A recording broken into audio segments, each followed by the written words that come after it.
In this video, I am going to explain the date and time functions.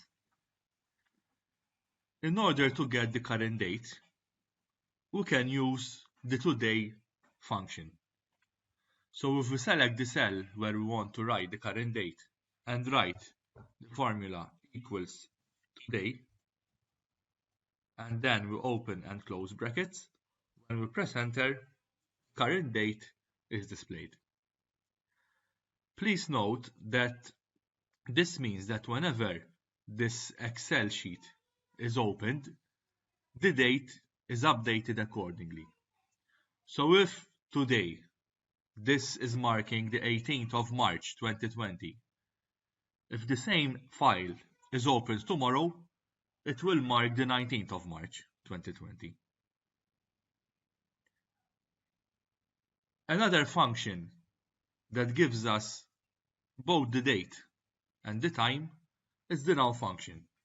So if we want to get the current date and time, we can write equals null function, as you can see on the screen.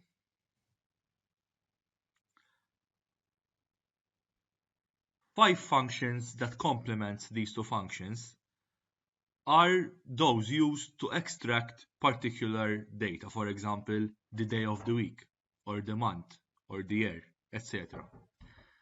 In order to get the day of a particular date, we can use equals day function, and we pass as parameter the date.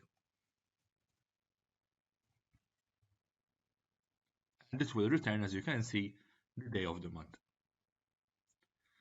If we want the month, we can use the equals month function, and again, as a parameter, we pass the date. And it will give us the month, and the same applies for the year. We can use the equals year function. In order to get the current hour or time or minutes, we can use the hour function. However, this time it is very important that we pass a reference to a cell that includes the date and the time. And we can do the same for the minute, where we can use the equals minute function.